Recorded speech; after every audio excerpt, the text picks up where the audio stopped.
మనము కొన్ని వారాల నుండి మనము వాక్యంలో జ్ఞానవంతురాలైన స్త్రీ ఏం చేసింది, మూఢురాలైన స్త్రీ.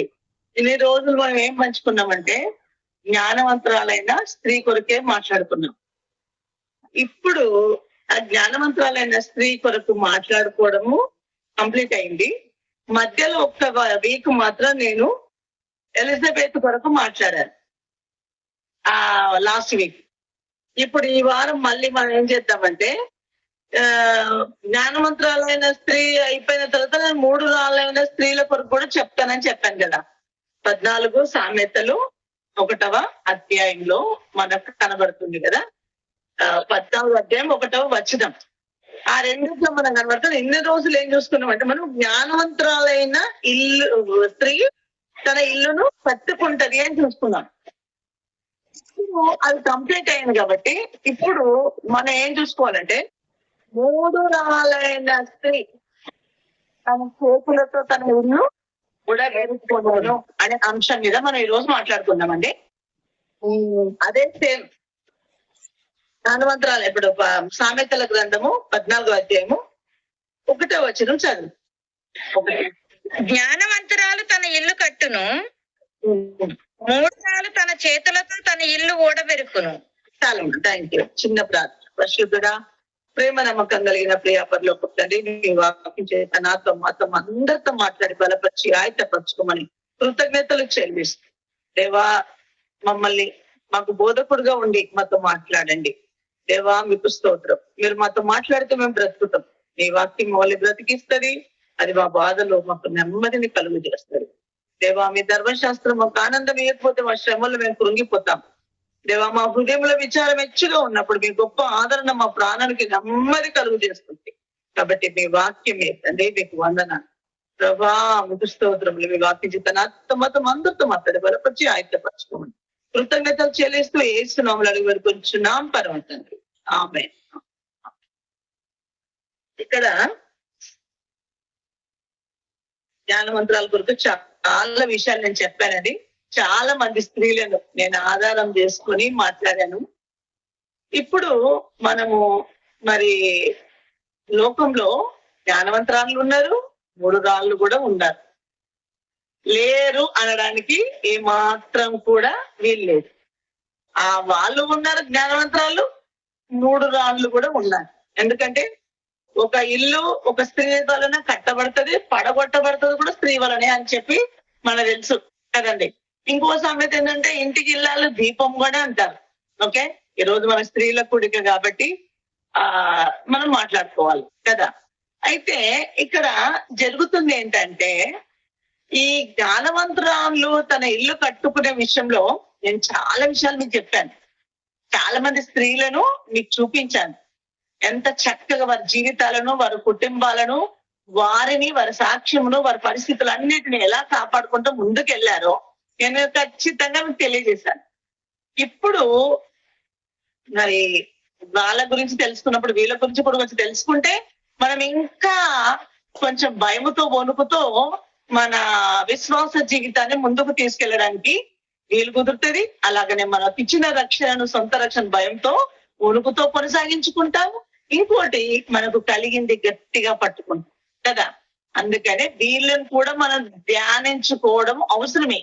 వీళ్ళు ఇలా ఉన్నారు, మనం అలా ఉండొద్దు అని మనకు ఒకసారి జ్ఞానం ఉదయం కలుగుతూ ఉంటది. కాబట్టి ఇది కంపల్సరీ మనకు అవసరం. అయితే చూసుకుంటామండి.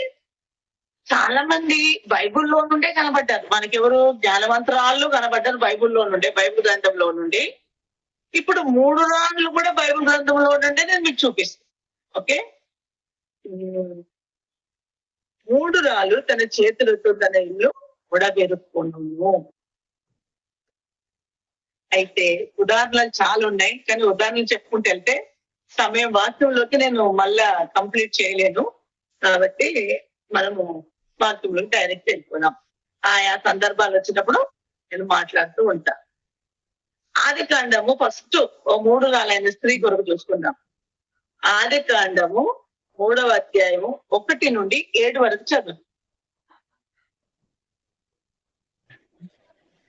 దేవుడైన యెహోవా చేసిన సమస్త భూజంతువులలో సర్పం శక్తి కలదై ఉండెను. అది ఆ స్త్రీతో, ఇది నిజమా? ఈ తోట చెట్లలో దేని ఫలములనైనను మీరు తినకూడదని దేవుడు చెప్పెనా అని అడిగాను. అందుకు స్త్రీ, ఈ తోట చెట్ల ఫలములను మేము తినవచ్చును. అయితే తోట మధ్యనున్న చెట్టు ఫలములను గూర్చి దేవుడు మీరు చావకుండా ఉండునట్లు వాటిని తినకూడదనియు వాటిని ముట్టకూడదనియు చెప్పెనని సర్పముతో అనెను. అందుకు సర్పము, మీరు చావనే చావరు, ఏలయనగా మీరు వాటిని తిను దినమున మీరు కన్నులు తెరవబడినను అనియు మీరు మంచి చెడ్డలను ఎరిగిన వారై దేవతల వలె ఉందిరనియు దేవునికి తెలియనని స్త్రీతో చెప్పగా, స్త్రీ ఆ వృక్షము ఆహారములకు మంచిదియు కన్నులకు అందమైనదియు వివేకమిచ్చు రమ్యమైనది ఉండుట చూచినప్పుడు ఆమె దాని ఫలములలో కొన్ని తీసుకొని తిని తనతో పాటు తన భర్తకును ఇచ్చెను. అతడు కూడా తినెను. చాలా అప్పుడు చాలా చూసారండి. ఇది సండే స్కూల్ పిల్లలకు కూడా తెలిసిన వాక్యము పరిచయమే కదా. ఎందుకంటే సండే స్కూల్ కూడా చెప్తారు ఈ మాట. ఇది తెలియని వాళ్ళు అంటే ఎవరు ఉండరు, అవ్వ ఆదమ్మరు. ఈ అవ్వ ఫస్ట్ దేవుడు చెప్పిన మాట విననట్టు జీవించేసి, ఏమండి, విననట్టు జీవించేసి దేవుడు చెప్పాడు, చక్కగా చెప్పాడు. అన్నీ నేను అవ్వకు ఆదాము కూడా చెప్పాడు, నీవు జంతువులకు పశువులకు పక్షులకు పురుగులకు ఏ పేరు నువ్వు పెడతావో అవే పేర్లు ఉంటాయి. నువ్వు వాటిని మీరు ఏలండి, వాటిని మీరు పరిపాలించండి, వాటికి మీరే పేర్లు పెట్టండి. ఎంత అవకాశం ఇచ్చాడు దేవుడు. అవకాశం ఇస్తే ఈ స్త్రీ ఏం చేసిందంటే అది రానే వచ్చింది, ఈమెను శోధించడం మొదలు పెట్టింది. ఆ శోధనకి ఈమె లొంగిపోయింది. ఎవరు? అబ్బా లొంగిపోయింది. ఈ శోధనలో ఈ పరిస్థితిని బట్టి ఈమె లొంగిపోవడం జరిగింది. అయితే దాని మాటలు ఎంత రమ్యంగా ఉన్నాయండి. దేనిది? సర్పంది. చూడు ఎంత చక్కగా చెప్తున్నది. మనల్ని కూడా లోకములో అలాంటి స్వీట్ మంచి మంచి మాటలు చెప్పి మనల్ని పాడు చేసే మనుషులు ఉంటారు, మనల్ని ఆకర్షించే మనుషులు ఉంటారు. వారిలో అపవాది దూరుతుంది మనల్ని ఇబ్బంది పెట్టడానికి, చక్కగా మనల్ని విశ్వాసంలో పడగొట్టడానికి, విశ్వాసంలో నుండి తొలగించడానికి, దేవునిలో నుండి తొలగించడానికి, ప్రార్థన వాక్యము అన్నిట్లో నుండి తొలగించడానికి మంచి మంచి మాటలు. మనము దేవుడు చెప్పిన మాటల కంటే అవి చాలా రుచిగుంటాయి. అబద్ధాలు చాలా తొందరగా నమ్ముతారు కదా కదండి. ఇప్పుడు చూడండి, నిజంగా సత్యం ఉన్న దగ్గర, నిజం ఉన్న దగ్గర మనుషులు నిలవదండి. అవి నమ్మరు ఎక్కువ శాతం. అదే అబద్ధము, అదే మోసము, అవే మాటలు చాలా ఇంపుగా సువాసనగా చాలా బాగుంటాయి. అవి చాలా తొందరగా ఆకర్షించబడతారు. ఈ అవ్వ ఎంత చక్కటి మాట చెప్పింది. ఎవరు అది దినమున మీ కనులు తెరవబడితే మీరు దేవతల వలె ఉంటారు. ఎంత బాగా భయంకరమైన, అసలు ఎలా చెప్పింది చూడండి. మీరు దేవతలు ఉంటారు అనేసరికి ఇది నిజమా అని వచ్చేసింది అప్పుడే. అంటే ఆదిమలోనే అనుమానం స్టార్ట్ అయింది. ఇప్పుడు అనుమానం అనే పెనుభూతము ప్రతి ఒక్కరిని పట్టి పీడిస్తుంది. ఏమి చేసినా ఏమి చేయకపోయినా అనుమానం, ఎవరు ఏమన్నా అనకపోయినా అనుమానం.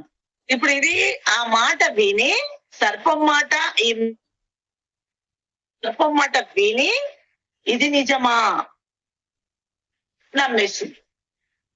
ఎప్పుడైతే ఈ అవ్వ నమ్మేసిందో ఇంకా అంతే. అది అందుకని ఎవ్వరు లేని టైంలో, ఎవ్వరు విడిచే టైంలో మంచి టైం చూసుకొని ప్రవేశించింది. మనల్ని కూడా శోధకుడు ఒంటరి టైంలో, ఇంకా మనము మంచి దేవుళ్ళు ఎదుగుతున్నప్పుడు, ఫలిస్తున్నప్పుడు, దేవుని కొరకు సాక్షులుగా జీవిస్తున్నప్పుడు, దేవునికి ఇష్టలుగా ప్రియులుగా జీవిస్తున్నప్పుడు, దేవుని కొరకు బహుగా వాడబడుతున్నప్పుడు వారి ఎలాగ పడగొట్టాలి ప్రయత్నం చేస్తూనే ఉంటది. అదే సేమ్ టైంలో మన మనోనేత్రాలు కూడా తెచ్చుకొని ఉండాలి. ఏమండి, మన జ్ఞానేంద్రియ నేత్రాలు, మన హృదయ నేత్రాలు తెరవాలి. అయితే ఇది నిజమా ఇది కాదా అనేది గ్రహించే శక్తి మనకు ఉండాల. అర్థమైందా? అందుకని దేవుడు దానియేలు గ్రంథంలో దానియేలుతో అంటాడు, దానియేలు నువ్వు బహుప్రియుడవు, నేను నీ యొద్దకు పంపబడితిని, నేను నీకు గ్రహింపగల శక్తినివ్వడానికి వచ్చాను అంటాడు. చూసారండి, ఈ రోజు మనకు ఎంత అవసరం అంటే గ్రహింపు అనేది చాలా అవసరం విశ్వాసులకు. చాలా మంది తెలియని రీతిగా త్రొట్టిల్లుతుంటారు, పడిపోతుంటారు, కుడి ఎడమలు తిరుగుతారు, దేవుని మాటను ఉల్లంఘించేస్తారు. దేవుడు ఏం చేశాడు, అసలు దేవుడు ఉన్నాడా, అసలు దేవుడు ఉంటే ఇలా ఎందుకు జరుగుతుంది, దేవుడు ఉంటే అలా ఎందుకు జరుగుతుంది, రకరకాల ప్రశ్నలు, రకరకాల ఆలోచనలు, ఇవన్నీ ఎవరైతే పెడుతుంది? అపవాది తీసుకొచ్చి పెడుతుంది. అపవాది తీసుకొచ్చి పెడుతుంది. అయితే ఈ యవ జీవితంలో ఇది నిజమా అనేది వచ్చేసింది ఆశ. నువ్వు దేవతల వలె ఇది పండు తింటే నువ్వు చావనే చావు, దేవతల వలె మీరు ఉంటారనేసరికి ఇంకా గబక్కున తీసుకుంది, ఇచ్చేసరికి తిని ఈమెతో పాటు తన భర్త కూడా తినిపించేసింది. మరి అతడన్నా అడగాల కదా, ఈ పండు తినొద్దన్నాడు కదా, మన అన్ని పండ్లు తినమన్నాడు, అంతా చేయమన్నాడు, అన్నిటి తినమన్నాడు, అన్నిటికీ పేర్లు పెట్టమన్నాడు, అన్నిటినీ మనకే అధికారం ఇచ్చాడు అన్నిటి మీద, మరి ఎందుకు ఇది తినాలమ్మా అని కూడా అడగలేదు, వద్దు ఇది తినొద్దు అని కూడా అనలేదు. తన తినేసి తనతో తన యజమానికి ఇచ్చి ఆయన తింటూ ఆయన మృంగక ముందే దేవుడు స్వరము వినబడుతుంది, ఆదామా అని. వెంటనే అది ఇరుక్కుపోయింది. ఇక్కడ చూడండి, మగవాళ్ళకి కింద గొంతులో ఇక్కడ ఇక్కడ ఒక గొంతులాగా ఇక్కడ ఎత్తుకుంటది. ఇక్కడ మీరు గమనించారో లేదు, బ్రదర్స్ కి మగవాళ్ళకి మీరు ఒకసారి చూసుకోండి, మాకుంటది లేడీస్ కి ఇక్కడ, మీకుంటది. కంప్లీట్ గా తినేసారు కదా అప్పుడు ఆ పండుని. ఎప్పుడైతే తిని మింగుతున్నాడో దేవుడి స్వరం వినబడుతుంది ఆదాముకి. అర్థమైందా? వెంటనే ఆదామా ఎక్కడ అంటే అయిపోయింది, ఇంకా పరిస్థితి అంతా తారుమారైపోయింది. చూసారండి, మన జీవితంలో చాలా దేవుని పిల్లలను అపవాది, మీకు ఒక తెలుసా, అపవాది గాడు మన మీదనే మనల్నే టార్గెట్ ఏం చెయ్యాలా, ఎలా పడగొట్టాలా, ఎలా దేవుడి నుండి దూరం చేయాలా, ఎలా ప్రార్థన నుండి వాక్యం నుండి ఎలా దూరం చేయాలా, చాలా విశ్వ ప్రయత్నాలు చేస్తుంది అది. అందుకనే గ్రహింపగలిగిన శక్తి మనకు దేవుడు ఇవ్వాలని ప్రార్థన చేసుకోవాలా. అతి జ్ఞానం నాకు కావాలి ప్రభు అని ప్రార్థన చేయాలా. ఆ పండు తినడం ద్వారా చక్కగా సంధ్య వేళ సాయంకాల సమయంలో దేవుడైన యెహోవా చక్కగా మాట్లాడడానికి ఆదాము దగ్గరకు వస్తూ ఉండేది. చక్కగా మాట్లాడి చక్కగా వెళ్ళిన తర్వాత వీళ్ళు హాయిగా ప్రశాంతంగా ఉండేవాళ్ళు. దేవుని స్వరంకు దూరం అయ్యారు, దేవుని ముఖ దర్శనానికి దూరం అయ్యారు, దేవునిని హత్తుకోవడం దూరం అయ్యారు. వెంటనే ఆ తోటలో నుండి పంపివేయబడ్డారు.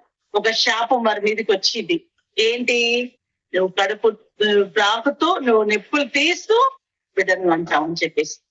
ఆయనకేమొచ్చింది? నువ్వు నేల నుండే తీయబడ్డావు కాబట్టి నేల నుండే నువ్వు పండించుకోవాలా, నేల నుండే పండించుకో, నువ్వు తినాలా, చివరకు నేలలోనే నువ్వు మంటే గనక మంటిలోకే నువ్వు అయిపోవాలి, మంటి అయిపోవాలి. చూసారండి ఎలాంటి శాపం వచ్చేసి చూసారా? ఒక్కసారి దేవుని మాటకు మనం వ్యతిరేకిస్తే, దేవుని మాటను మనం ఉల్లంఘిస్తే, దేవుని మాటను మనం కాదని జీవిస్తే, మనం అనుకుంటే మనకు అన్ని ఉన్నాయి కదా, సమృద్ధి ఉంది కదా, అంత బాగుంది కదా, ఇంకా ఎందుకు, చాలా సమృద్ధిగా ఉన్నా నేను, భోజనం నాకు, ఆ వస్త్రాలు నాకు, ఇల్లు నాకు, ఆస్తి సంపద నాకు అన్ని ఇచ్చాడు, ఇప్పుడు నేను ఏంటి తిరిగి తాగి సుఖించవచ్చు అని అనుకుంటామేమో. అన్ని కలిగేసరికి మనం అలా మన ఆలోచన ఎదైతే వెళ్ళిపోతాయేమో. దేవుని వాక్యం అంటుంది, ధనవంతుడు ఉన్నాడు కదా, తన దగ్గరికి వెళ్ళాడు, అది పంటలు బాగా పండిందంట, పొట్లు పెద్ద చేసుకున్నాడంట, ఆ ధనవంతుడు తెచ్చుకొని నింపుకున్నాడంట పంట అంతా. చక్కగా ప్రశాంతంగా కూర్చొని అంటాడంట, తిను త్రాగు సుఖించిగా నీ ఇష్టం, ప్రాణంతో చెప్పుకుంటాడంట. దేవుడు అది విన్నాడంట. ఎవరితో చెప్పుకోవట్లే, మళ్ళా తన ప్రాణంతో తనే చెప్పుకుంటున్నాడు. ఆ రాత్రి వచ్చేసి, గరివాడా ఎవరిది ప్రాణం ఇచ్చేయి, నా ప్రాణం నాకు ఇచ్చే. ఊపిరి ఎవరిదండి మనది? మనం జీవవాది ఊపిరిగా జీవాత్మలం అయ్యాం. అనేకులకు జీవం ఇచ్చిన జీవం కదా ఆమె ఆమె ఆమె జీవం ఇచ్చింది కదా. అందుకని ఆమె జీవము అవ్వ జీవం ఇచ్చింది కదా. చూసారా, ఎవరిది ప్రాణం ఇచ్చేసే నాదిరా అన్నాడు. ఏం చేశాడండి? అనుభవించాడా? ఆస్తులు అనుభవించాడా? పండిన ధన సంపదంతా పంటంతా అనుభవించాడా? అనుభవించలేదు. ఎందుకండి మనకు అతిశయాలు మన జీవితంలో ఇలాంటి. అందుకనే 3 రాలైన స్త్రీ బలి మనం ఉండొద్దు. ఈ రోజు 3 రాలైన స్త్రీల కొరకు మనం మాట్లాడుతున్నాం. స్త్రీలు చాలా వరకు వారిని వారే నష్టం చేసుకుంటారు, వారిని వారే పాడు చేసుకుంటారండి, వారికి వారే హాని చేసుకుంటారు. కరెక్ట్ కాదు ఇది. ఒకవేళ మన ఇంట్లో ఇప్పుడు భర్తలు రక్షణ లేని వారు, వారి కొరకు భయంకరంగా బయట సాక్ష్యం ఇస్తారు. ఇలా ఇలా ఇలా ఇలా ఇలా అది చెయ్యొద్దు. నువ్వు దేవుని బిడ్డవు కదా, జ్ఞానవంతురాలు కదా, దేవుని నమ్ముకున్నావు కదా, నీ ప్రవర్తనను బట్టి, నీ మాటను బట్టి, నీ ప్రార్థనను బట్టి, నీ విశ్వాసమును బట్టి, నీ ఓర్పును బట్టి, నీ సహనమును బట్టి ఖచ్చితంగా ఒక టైంలో అతన్ని దేవుడు రక్షణలోకి తీసుకొస్తాడు అనేది ఏ మాత్రము మర్చిపోవద్దు. ఇది ఖచ్చితము, ఇది నీ ఖచ్చితం. ఏమండి? మన సహనము, మన ఓర్పు వారికి రక్షణలోకి తీసుకొస్తాడు. మన ప్రవర్తన, మన మాట, మన విధానం. ఈ వాక్యం లేకుండా నేను ఈ భర్తను రాబట్టవచ్చును అని పేతురు రాసిన పత్రికలో మనకు కనబడుతుంది. 1 పేతురు పత్రిక 3వ అధ్యాయంలో అక్కడ కనబడుతుంది. ఏమండి? మన ప్రవర్తన, మన దేవుని అధికారానికి ఒప్పుకోవాలి. మన స్వనీతిని మనం ఆధారం చేసుకోవద్దు. ఆయన ప్రవర్తన, ఆయన అధికారం మనల్ని మనము ఒప్పుకోవాలి. మన ప్రవర్తన ఆయన అధికారానికి ఒప్పుకోవాలి. ఏమండి? మన నోటి మాటలు, మన హృదయ ధ్యానం దేవుని దృష్టిలో అంగీకారంగా ఉండాలి. దేవుడికి నచ్చినట్టుగా మన జీవితాలను మనం ముందుకు తీసుకెళ్ళాలి. అప్పుడు వారి రక్షణల కోసం ఖచ్చితంగా. అప్పుడు చూడండి, నేను ఎవరికైనా ఏం చెప్తానంటే, రక్షణ లేని భర్తలు ఉంటే మీకు ప్రార్థన ఎక్కువ అవుతుంది. వారి కొరకు ఎక్కువ ప్రార్థన చేస్తుంటాం, దేవుని దగ్గరికి మాటికి వెళ్తుంటాం, కన్నీరు విడుస్తుంటాం, రోదన చేస్తుంటాం, మంగళారుస్తుంటాం. అప్పుడు నువ్వు దేవుని పాదాలు గట్టిగా పట్టుకో. ఇప్పుడు ఆయన వచ్చి నీ భర్త నీ పాదాలు పట్టుకుంటాడు. దేవుడు అలా చేస్తాడు. చేయగల సమర్థుడు, శక్తిమంతుడు. ఆయన సమర్థుడు, ఆయన శక్తిమంతుడు. ఆయన ఏదైనా చేయగలడు. కథ మొత్తం, స్థితి మొత్తం మార్చగలిగిన శక్తిమంతుడు. ఏమండి? ఈమె సాతాను మాట విన్నదండి. ఈ రోజు మనం ఎవరి మాట వింటున్నాం? దేవుని మాట వింటున్నామా? అపవాది మాట వింటున్నామా? అపవాది అంటది, అమ్మ పడుకో, అలసిపోయావు కదా, బలహీనరాలు కదా, ఉదయం ప్రార్థన వద్దులే, మధ్యాహ్నం టైం చాలా ఉంటది కదా, అప్పుడు చేసుకుంటూ పడుకో. దేవుడు అంటాడు, వేకువనే లేచి నన్ను వెదకమంటాడు. రేయి మొదటి జామున నీ కన్నీరు నువ్వు కార్వాలి. నీ పిల్లల కొరకు నువ్వు చేతులెత్తాలి. నీ హృదయము దేవుని సన్నిధిలో బకెట్ల వల్లే కుమ్మరించాలి. కన్నీరు ఏరులై పారాలి. రోదన చేయి, అంగలార్చు. ఎందుకంటే నీ పంటను తింటున్న పురుగులున్నాయి, పసరు పురుగులున్నాయి, చీడ పురుగులున్నాయి, గొంగలి పురుగులున్నాయి. వీటన్నిటిని గద్దించాలంటే నీ ప్రార్థన కావాలి కదా. అందుకని ఎప్పుడైనా ఉపవాసం ఉండవా? నువ్వు కన్నీరు విడవా? నువ్వు మనపూర్వకంగా దేవుని వైపు తిరగవా? దేవుని వాక్యం మనకు సెలవిస్తుంది. ఎవరి మాట వింటున్నాం? దేవుడు ఆత్మను ఏమైతే చెప్తుంది, లేచి ప్రార్థన చేయదే మొదటి జామున. పోదంటది, పడుకో, కొద్దిసేపు ఏం కాదులే, పడుకో, మెల్లగా చేసుకోవచ్చు ప్రార్థన. పొద్దున్నే మెల్ల టైం చాలు ఉంది, ఉదయం అంతా సాయంత్రం అంతా ఉంది కదా, అప్పుడు ఎప్పుడో ఒకసారి 1 గంట 15 నిమిషాలు చేసుకుంటే సరిపోతుందిలే. ఏమండి? దేవుని ఆత్మను దుఃఖపరిచేవారం అవుతాం. దేవుని ఆత్మను దుఃఖపరచకుడి అని దేవుని వాక్యంలో మనకు సెలవిస్తుంది. కాబట్టి మనం ఏం చేస్తున్నామో అనేది మనల్ని మనము పరిశీలన చేసుకోవాలి. అవ్వ తన దేవుడిచ్చిన ఆధిక్యతను కోల్పోయింది. తన కోల్పోయింది కాక తన భర్తను కూడా దానిలో నుండి బయటికి తీసుకొచ్చింది, లోకంలో కలిపేసింది. ఏమండి? చాలా మంది స్త్రీలు ఎలా ఉన్నారంటే, దేవుణ్ణిలో ఉంటూ దేవుళ్ళ నుండి ఈమె తొలగిపోయింది కాక ఆ భర్తల్ని కూడా లోకంలో తీసుకెళ్ళిపోతారు. ఏరా ఏం కాదు కానీ సీరియల్ చూద్దాం రా, సినిమాకి వెళ్దాం రా, ఏం కాదులే ఏం కాదు, ఏమైతుంది ఎవరు చూస్తున్నారు, సినిమాలు చూద్దాం, సీరియల్కి వెళ్దాం, ఏం కాదులే, అది చేద్దాం ఇది చేద్దాం ఆయన చిన్న శాలరీలో ఏం కాదులే, నువ్వు ఇంకా అప్పు తీసుకురా, నేను ఇవైతే నేను నేను నేను బంగారం చేయించుకుంటా, నేను బట్టలు కొనుక్కుంటా, నేను తింటా త్రాగుతా, నేను సుఖిస్తా, నేను అన్ని చేస్తా. ఆయన నేను కష్టం తెచ్చిన దాంట్లో నువ్వు ఇందులోనే నాకు వచ్చిన ఆదాయం తక్కువ, మా ఖర్చులు మనకి ఎక్కువ, ఇది చూసుకొని చేసుకుంటే లేదు, అవి డబ్బులు అన్ని ఖర్చు పెట్టి మళ్ళీ అప్పు తీస్తారు, ఎక్కడ నుండి అప్పు తీస్తారు, అప్పు తీస్తారు, అప్పు తీస్తారు. ఇంత భయంకరం. అప్పు చేయొద్దని జ్ఞానవంతులు ఏం చేయాలండి? బట్టలకి ఉన్న దాంట్లోనే సరిపెట్టుకోవాలి. పక్కింటికి కూడా ఉప్పు కూడా వెళ్ళొద్దు మనం. ఒక ఒక ఒక ఒక మ్యాచెస్ డబ్బా కూడా, ఒక పుల్ల కూడా మనం ఇంటికి పక్కింటికి వెళ్ళి ఉన్న రోజు తినాలి, లేని రోజు పడుకోవాలి. ప్రార్థన చేసుకొని నీళ్లు తాగి పడుకోవాలి. ప్రార్థన చేసుకొని నీళ్లు తాగి పడుకోవాలి. అది ఆహారంగా మార్చబడుతుంది. దేవునికి ఇస్తూ మంచిగా ఒక గుట్టుగా మన ఒక స్త్రీ, ఒక ఘనత, ఒక మంచి జ్ఞానవంతురాలు గుట్టుగా మన కుటుంబమును జాగ్రత్తగా అపవాది కుటుంబాన్ని రోడ్డు మీదకి తీసుకురాకుండా కుటుంబాన్ని మాత్రము జ్ఞానవంతురాలు తన ఇల్లు కట్టినట్టుగా మన జీవితాల్లో మనం జ్ఞానం కలిగి ప్రవర్తించాలి. అందుకనే జ్ఞానం కలిగి నువ్వు ప్రవర్తించు అని ఉంటుంది బైబిల్ సామెతల గ్రంథం. ఆమె జ్ఞానము కలిగి నోరు తెచ్చిందంటే ఎవరు? గుణవత్తరాలైన స్త్రీ. ఏమండి ఈ 3 రాళ్ళు ఇప్పుడు ఏమేం చేసింది? 3 రాళ్ళకి వచ్చింది కదా అవ్వ. ఫస్ట్ ఆమె జీవం ఇచ్చింది. అది మంచి పేరు ఆమెకి, ఆమె జీవము. ఈమె ఏమైపోయింది? అపవాది మాట విన్నాను. ఇప్పుడు దేవుడి మాట వింటున్నామా, అపవాది మాట వింటున్నామా? చెప్పండి. ఎవరి మాట వింటున్నాం? మనల్ని మనం పరిశీలన చేసుకుందాం. చాలా ఇంపార్టెంట్ మాటలు ఇవి.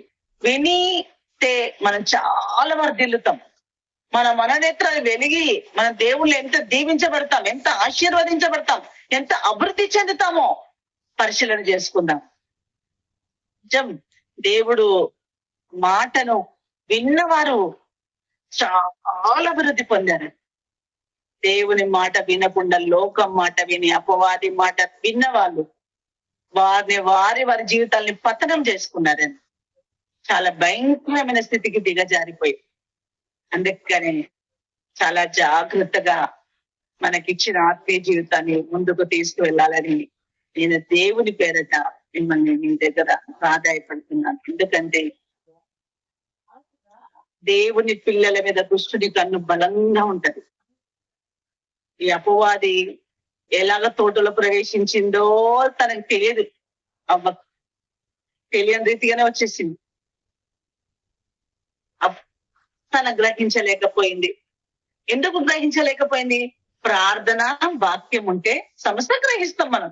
అందుకని అపొస్తలుడు పౌలు అంటాడు, మేము ఆత్మ చేత నింపబడిన వారము కనుక మేము సమస్తము గ్రహించే వారమై ఉన్నాం అంటాడు. ఇంకొక దగ్గర ఏమంటాడు అపొస్తలుడు పౌలు? మేము సాతాను యొక్క కుయుక్తులను ఎరగని వారము కాము.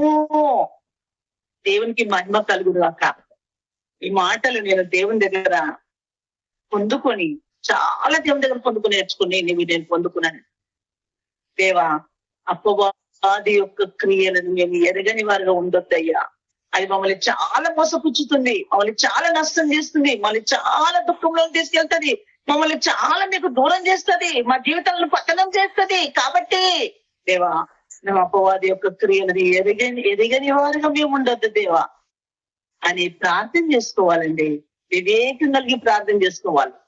అప్పుడు మన కుటుంబాలు సాఫీగా, చక్కగా, నెమ్మదిగా ముందుకు వెళ్తూ ఉంటాయి. దేవునికి మహిమ కలుగును కాకుండా. చాలా గలిబిలి చేస్తుంది. ఎంత ఎదిగినా, ఎంత ఆత్మీయ జీవితాలు బలంగా ఉన్నా, ఎంత వాక్యంలో, విశ్వాసంలో, ప్రార్థనలో ఎంత పట్టుదల కలిగి ఉన్నా గలిబిలి చేస్తుంది. యేసు ప్రభునే చేసింది కదండి. నువ్వు దేవుడు కుమారుడు అయితే రాళ్ళని రొట్టెలుగా చేయమన్నాడు. ఏమేమో చెప్పింది అది కదా. ఒక్కసారి నన్ను మొక్క అన్నాడు, ఒక పైకెళ్ళకి దూకు అన్నాడు. ఎన్ని శోధించింది కదా.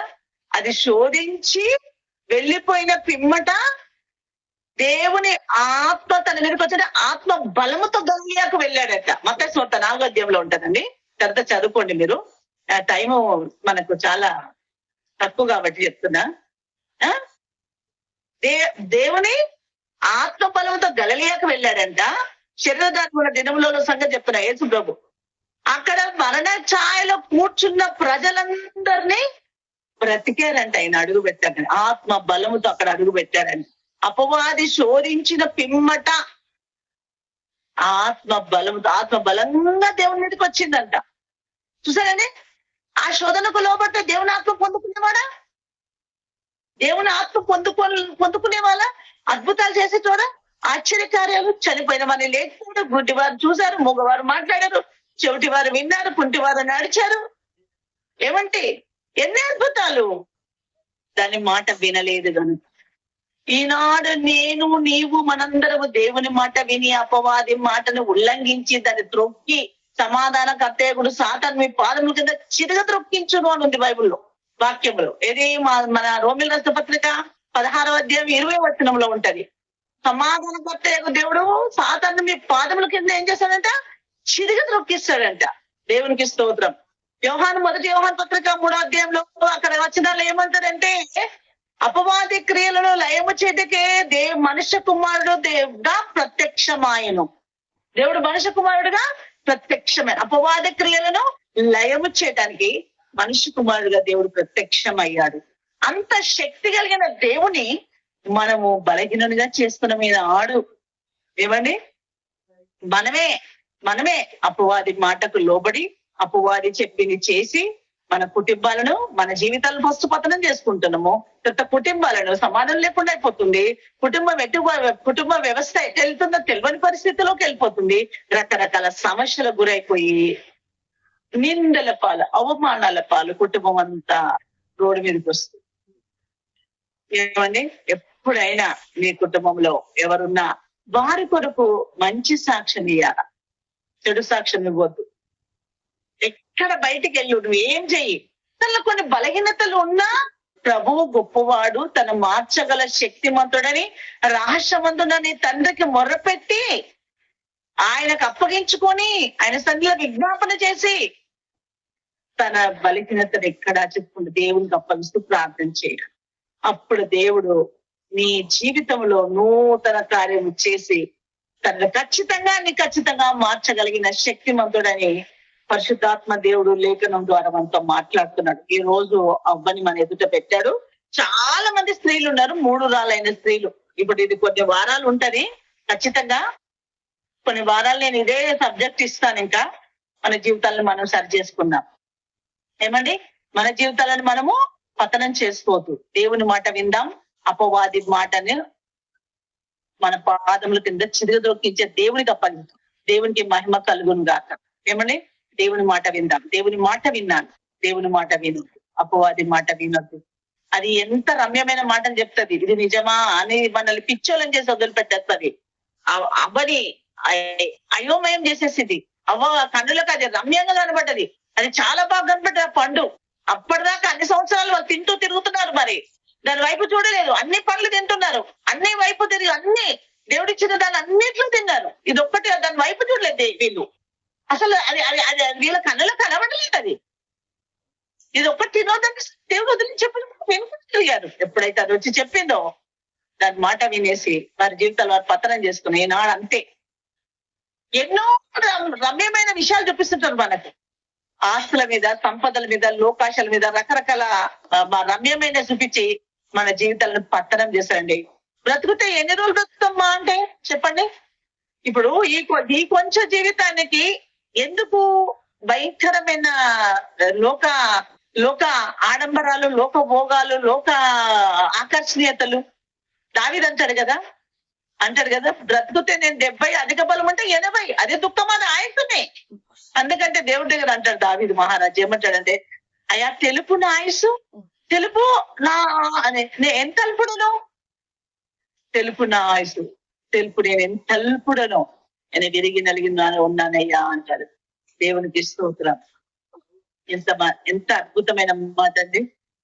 తెలుపు నా ఆయుసు, తెలుపు నేను ఎంత అల్పుడనో,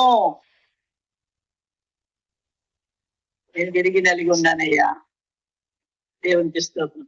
మన జీవితాలు మనము శాశ్వతంగా భూమి మీదనే ఉండిపోతామేమో, అంత నాదే అన్నట్టు కూడా కొంతమంది కొన్ని రకాల ఆలోచనలు కలిగి ఉంటారు. వాటిని మనం అనవసరంగా మనం ఎలా అంటే మన జీవితాల్లో ముందుకు ఎలా తీసుకెళ్ళాలంటే నార్మల్ గా సాఫీగా సింపుల్ గా ఏదో సాధించేద్దాము అని ఆలోచన కాకుండా, దేవా నీ చిత్తమైతే ఇది నా జీవితంలో జరిగించు, నీ సంకల్పం ఉంటే ఇది నా జీవితంలో జరిగించు. సింపుల్ గా నార్మల్ గా మన జీవితాలు ముందుకు వెళ్ళాలి.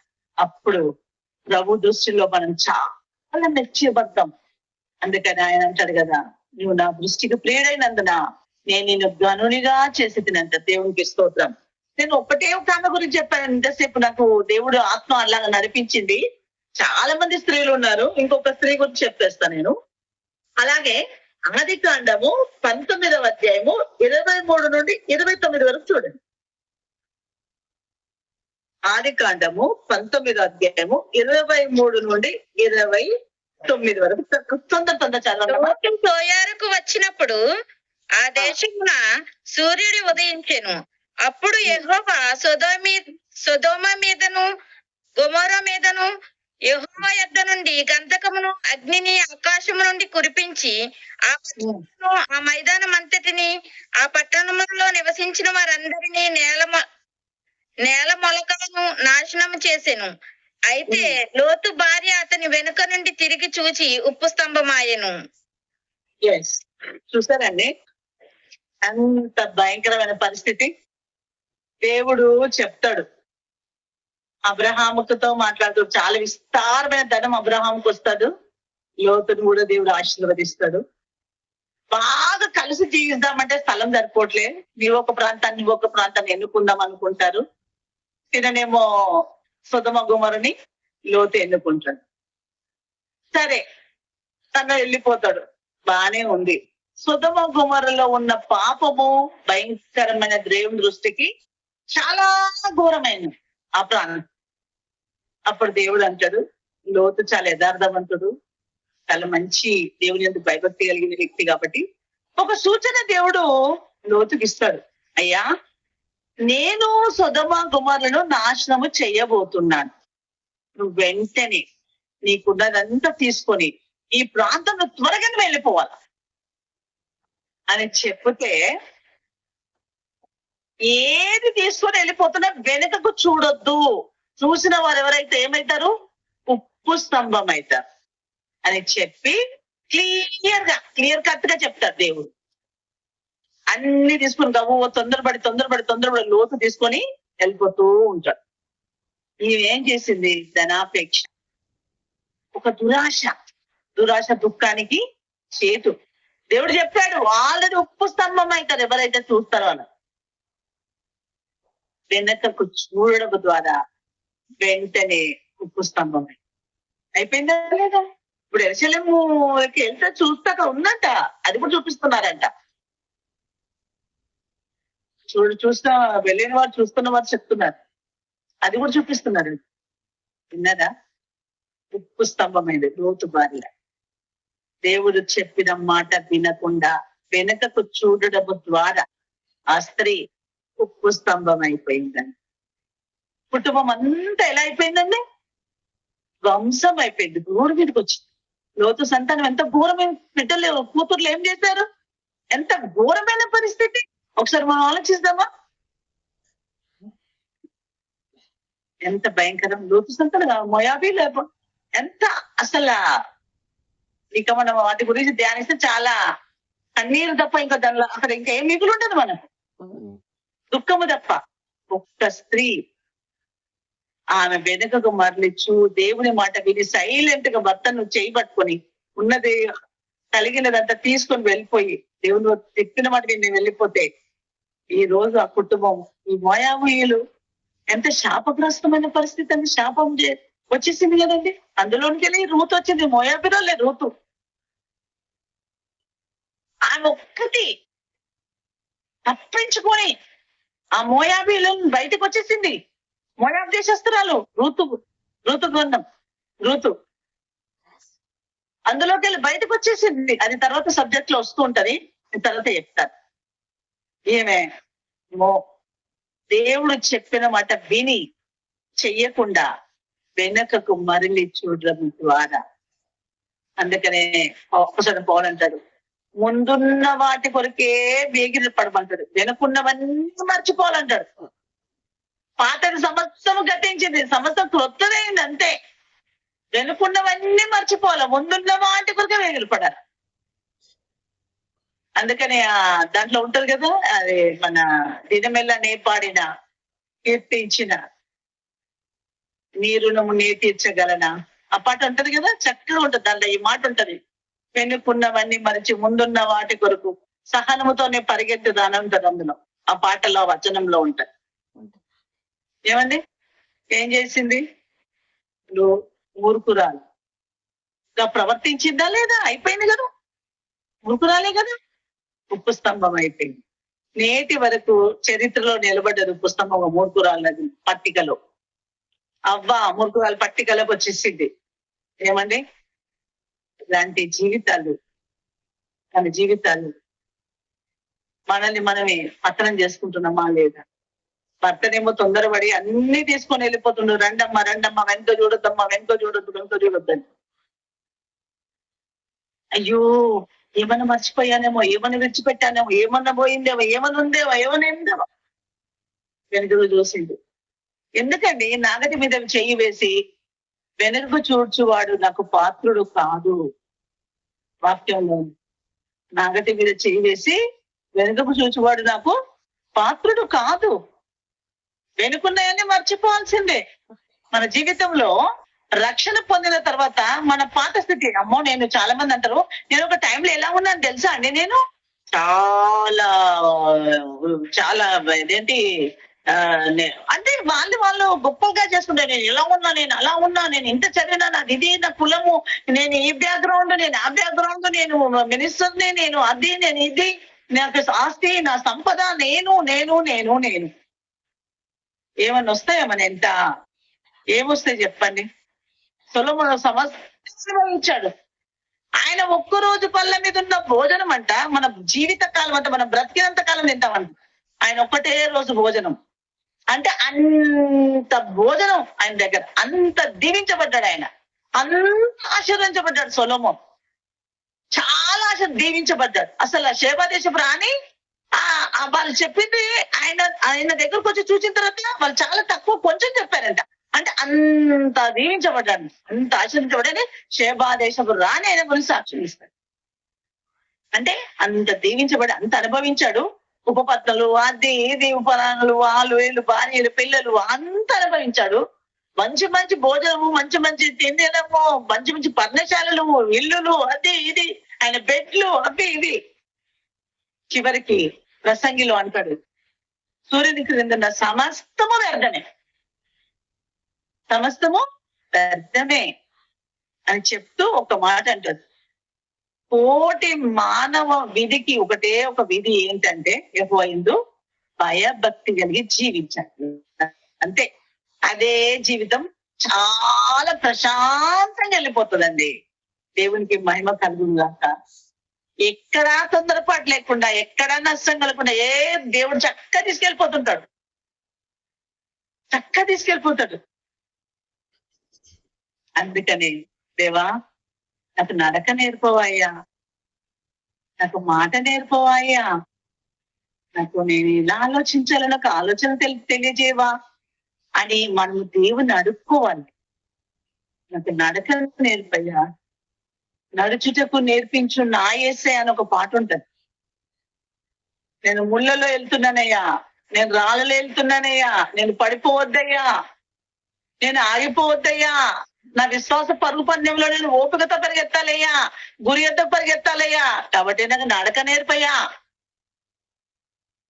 అని దేవుని మాట వింటూ దేవుల్లో ముందుకు వెళ్తూ ఉన్నాను. వెనుకున్నవి వచ్చాలి పచ్చుకోవాలి, ముందున్న వాటి కొరకు వేగిరపడాలా.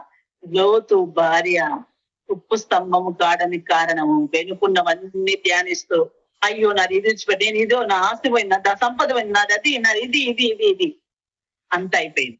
చివరికి ఏం లేదు మిగిలి కుటుంబమే శాపగ్రస్తమైన స్థితిలోకి వచ్చి చాలా భయంకరమైన సమస్య ఎదుర్కోవాల్సి వచ్చి ఆమె అలా అయిపోయింది.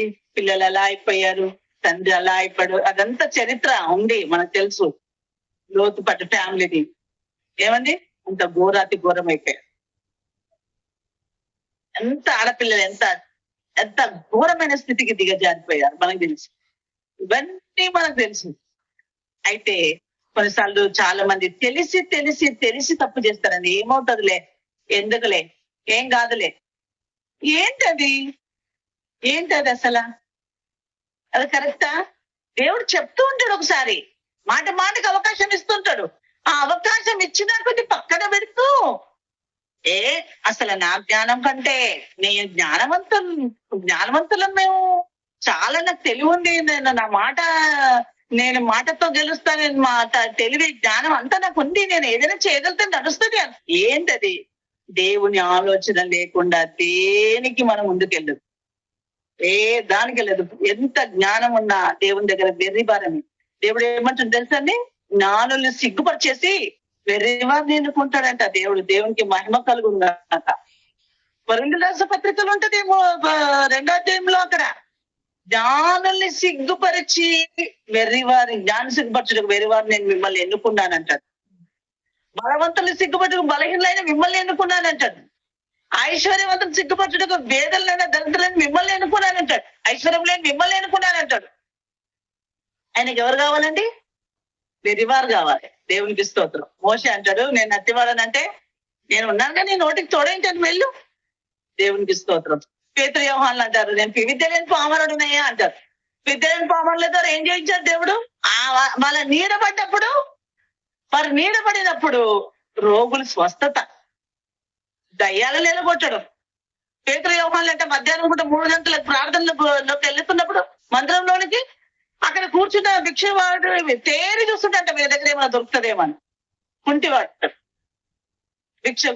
కుంటి భిక్షవాడు. అప్పుడు వీళ్ళు ఎందుకు తిరిగి చూసి ఏంటి మా దగ్గర ఏముందని చెప్పి ఇంత తేరి చూస్తున్నాడు. వచ్చి వెనుకొచ్చి ఎందుకయ్యా అంత తేరి చూస్తున్నావు మమ్మల్ని, మా యొద్ద ఏముందని చూస్తున్నాను? ఒకటే మాట చెప్తున్నాను చూడు, వెండి బంగారాలు మా యొద్ద లేవు, కానీ మేము ఒకటి కలిగి ఉన్నాం. అదేంటి అంటే యేసు నామము. ఆ నామంలో లేచి నడువు అంటే వెంటనే కొన్ని సంవత్సరాలు కూర్చున్న వ్యక్తి వెంటనే లేచి నడిచాడంట, పరిగెత్తాడంట. దేవునికి స్తోత్రం. వెండి బంగారాలు నా యొద్ద లేవు, నేను కలిగి ఉంది నజరేయుడైన యేసు నామము. ఆ నామములో లేచి నడువు. విద్య లేని పామరుల ద్వారా దేవుడు ఎన్ని అద్భుతాలు చేయించాడండి. దేవుడు బలవంతులు ఎన్నుకుంటాడు అనుకున్నారా? ఐశ్వర్యవంతులు జ్ఞానవంతుల్ని డబ్బుడవని ఎన్నుకుంటాడు అనుకుంటారా? అది కానే కాదు. దేవుడికి ఇలాంటి వాళ్ళు కావాలండి. జ్ఞానులు కాదు, వెర్రివారు కావాలి. విద్యావంతులు కాదు, విద్యాహీనులు కావాలి. ఏమండి? ఐశ్వర్యవంతులు వద్దు, ఐశ్వర్యం లేని దరిద్రులు కావాలి. దేవునికి స్తోత్రం. దేవునికి మహిమ. నీతివంతులు వద్ద ఆయన పాపులు కావాలా? దేవునికి స్తోత్రం. పాపులు పిలవడానికి వచ్చా, నీతివంతులు పిలవడానికి రాలేదంటాడు. ఆ వైద్యంలో ఉన్న రోగంలో ఉన్న వైద్యుడు అక్కడ, కానీ రోగం లేని వాడికి వైద్యుడు ఎందుకు అంటాడు. దేవునికి స్తోత్రం. అలాగా దేవుడు మనల్ని మరి లోతు జీవితంలో లోతు భార్య ఉపస్తంభం అయితే దేవుని మాట వినకుండా మనము దేవుని మాట వినాలన్నా వద్దా? విందామండి. అందుకనే ఆసాపు చక్కగా అంటాడండి ఒక మాట, తెలివి లేని పశుపోయాడనయ్యా నేను, చెయ్యి పట్టి నన్ను నడపవా, నాకు ఆలోచన చెప్పవా, నడవలసిన మార్గం నాకు బోధించవా. ఇంత చక్కగా మాట అంటాడు. ఆకాశం అందు నువ్వు తప్ప నాకు ఎవరున్నారయ్యా, నీవు నాకుండదే లోకంలో ఏది ఎక్కర్లేదని చెప్పి దావీదు దేవునికి స్తోత్రం. ఆయన కూడా అయితే మన జీవితంలో మనం అలా ముందుకు వెళ్తే దేవుని సన్నిధి ఎంత తగ్గించుకుంటే, మనం ఎంత కనబడకుంటే దేవుడు అంతా మహిమపరచబడుతుంది మనలో నుండి. మనం చూపించుకుంటే దేవుడు ఎక్కడ వెళ్ళిపోతాడో మనకు తెలియదు. అది పోతుంది, ఇది పోతుంది, అన్ని పోతుంది. కాబట్టి ఏది కావాలో కోరుకుందాం. దేవుని మాట విందాం, దేవుని మాట విందాం, దేవుని మాట విందాం. ఆయనకు మొదటి స్థానం ఇద్దాం మన జీవితంలో. దేనికి మొదటి స్థానం దేవునికి ఇద్దామండి. ఏది మనం ఎంత రాదు. సొలొమోను చెప్పాను కదా, సొలొమోను చాలా అనుభవించడు, కానీ ఏం పొందరు. చాలా లాస్ట్ కు అన్నాడు, అంత ప్రయాసం వ్యర్థమే. నేను పడిన ప్రయాసం సూర్యుని కింద అంత వ్యర్థమే. దేవునికి స్తోత్రం. దేవునికి మహిమ కలుగుతుంది. ఆత్మ మన జీవితంలో మనము అలాగ ముందుకు వెళ్దాం. దేవుని మాట 3 రాళ్ళు ఇద్దరు అవ్వ యువత భార్య. అవ్వ తన జీవితాన్ని పతనం చేసుకుంది. మన జీవితంలో అలా ఉండొద్దని ప్రభు పేరట పరిశుద్ధాత్మ దేవుడు మనతో మాట్లాడుతూ ఉన్నాడు. ఆత్మకు లోబడదాం, అపవాదిని ఎదిరిస్తాం. దేవునికి లోబడుతూ అపవాదిని ఎదిరిస్తూ దేవుని కార్యములు ముందుకు కొనసాగిస్తూ దేవుని కొరకు సాక్షులుగా జీవిస్తూ ఆయనలో మనం బహుగా ఫలిస్తూ తండ్రికి తద్వారా మహిమ కలుగునట్లుగా మన జీవితాలను తీసుకెళ్దామండి. దేవుడి పరిశుద్ధ లేఖనం మన అందరి వెనుకల్లో దీవించి ఆశీర్వదించును గాక. ఆమేన్, ఆమేన్. అందరికి వందనాలు. Thank you.